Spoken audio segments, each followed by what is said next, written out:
ఎప్పుడో 2014-15 నాటి మాట. శ్రీశైలంలో 100 పడకల ఆయుర్వేద ఆసుపత్రి ఏర్పాటు చేయాలని నాటి సర్కార్ సంకల్పించింది. ఇందుకు 10 కోట్ల రూపాయల నాబార్డ్ నిధులు మంజూరయ్యాయి. నాడు భూ సమస్య అడ్డంకిగా మారింది. రాష్ట్ర విభజన అనంతర పరిణామాల్లో ఈ అంశం పూర్తిగా మరుగున పడిపోయింది. నాయుడు ఆయుర్వేద ఆసుపత్రికి సంకల్పించిన టీడీపీ సర్కారే ఇప్పుడు అధికారంలోకి వచ్చింది. ఈ ఆసుపత్రి నిర్మాణానికి ఇప్పటికైనా మోక్షం కలుగుతుందా లేదా? Watch the story.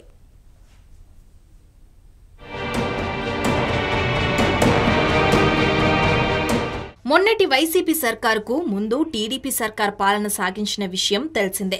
ఇప్పుడు తిరిగి టీడీపీ పాలన ఆరంభమైంది. అయితే 2014-15 నాటికి టీడీపీ సర్కార్ హయాంలో శ్రీశైలంలో 100 పడకల ఆయుర్వేద ఆసుపత్రి నిర్మించాలని సంకల్పించారు. దీనికి నాబార్డ్ నిధులు 10 కోట్ల రూపాయలు మంజూరయ్యాయి. అప్పట్లో భూసేకరణపై భిన్న వాదనలు వినిపించాయి. విభిన్న వాదనల వల్ల ఏకాభిప్రాయం కుదరకపోవటం, రాష్ట్ర విభజన అనంతరం ఆయుర్వేద ఫార్మసీ ఏర్పాటు చేయకపోవటం తదితర కారణాల వల్ల ఆ నిర్మాణం ముందుకు సాగలేదు.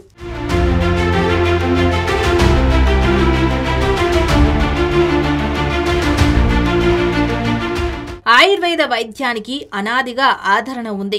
ఆధునిక వైద్యానికి లొంగని దీర్ఘకాలిక మొండి వ్యాధులు సైతం ఆయుర్వేద వైద్యంలో నయమవుతున్నట్టు తేటతెల్లమవుతోంది. దీంతో తిరిగి ఆయుర్వేద వైద్యానికి పూర్వపు రోజులు వస్తున్నాయి.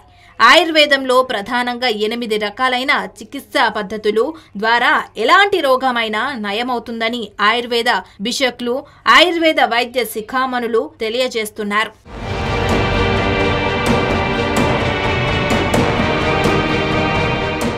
ఇక 100 పడకల ఆసుపత్రి ఏర్పాటుకు సంబంధించి నాటి విషయాలను పరిశీలిస్తే ఆయుర్వేద నర్సరీ, 100 పడకల ఆసుపత్రి, ఆయుర్వేద కళాశాలలను 10 ఎకరాల స్థలంలో నిర్మించాలని అప్పటి సర్కార్ జీవో జారీ చేసింది. 8 కోట్ల రూపాయలు సివిల్ పనులకు, 2 కోట్ల రూపాయలు పరికరాలకు, మొత్తం 10 కోట్ల రూపాయలను ఆయుర్వేద ఆసుపత్రి నిర్మాణం కోసం కేటాయించారు.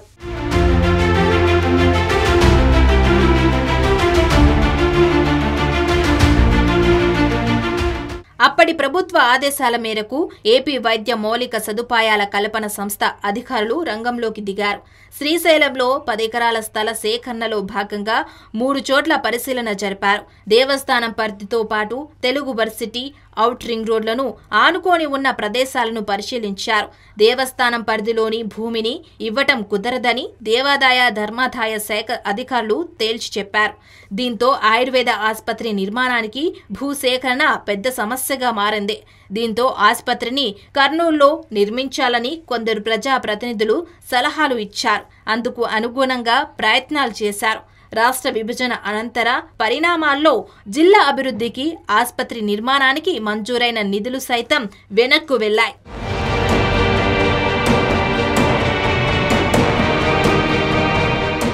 ఉమ్మడి రాష్ట్రంలో ఆయుర్వేద ఫార్మసీ హైదరాబాద్లో ఉంది. దీంతో ఇది తెలంగాణకు చేరింది.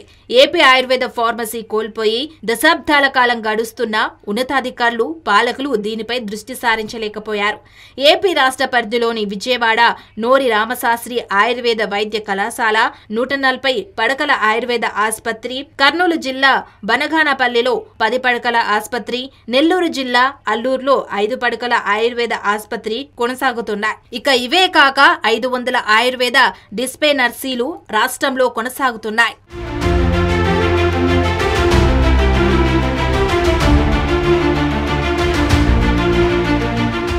రాష్ట్ర వ్యాప్తంగా ఎందరో రోగులు ఆయుర్వేద ఆసుపత్రులను ఆశ్రయిస్తున్నారు. ఈ రోగులకు అవసరమైన ఆయుర్వేద మందులను ఆయుష్ డిపార్ట్మెంట్ అందజేస్తోంది. ఇతర రాష్ట్రాల నుంచి ఆయుర్వేద మందులను ఆయుష్ కొనుగోలు చేస్తోంది. అనంతరం రాష్ట్రంలోని ఆయుర్వేద ఆసుపత్రులకు వీటిని పంపిణీ చేస్తోంది. అడపాదడపా మందులు కొనుగోలు ఆలస్యమవుతోంది. ఇక దీంతో వైద్యులు నిస్సహాయాలుగా మిగులుతున్నారు. రాష్ట్రంలో ఫార్మసీ ఉంటే మందుల పంపిణీలో జాప్యానికి చెక్ పడుతుంది. మందుల కొనుగోలు బెడద తప్పి వ్యయంలో కొంత ఆదా అవుతోంది. పాలకులు ఫార్మసీపై దృష్టి సారించకపోవడంతో ప్రభుత్వ ఖజానాపై ప్రతి ఏటా కోట్ల రూపాయల మేర భారం పడుతోంది.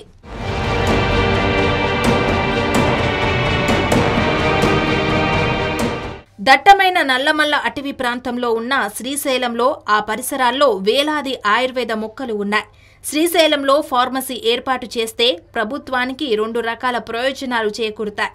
ఇక్కడ ఫార్మసీ ఏర్పాటు చేసి ఆయుర్వేద మందులు తయారు చేస్తే ఇతర రాష్ట్రాల నుంచి మందులు కొనుగోలు చేయాల్సిన పని ఉండదు. 2014-2019లో శ్రీశైలంలో 100 bedded hospital plus ayurvedic medical college sanction చేయడం జరిగింది.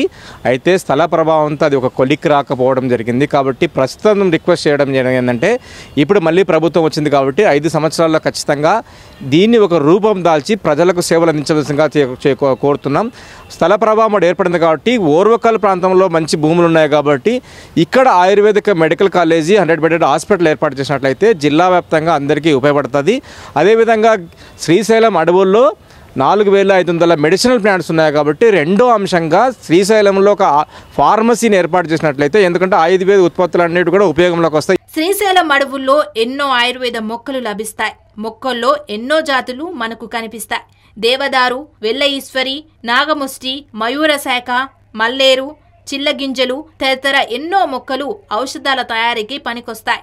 ఈ మొక్కలతో పాటు మరో 1600 మొక్కలు సైతం ఈ ప్రాంతాల్లో లభిస్తాయని వృక్ష శాస్త్రవేత్తలు భావిస్తున్నారు.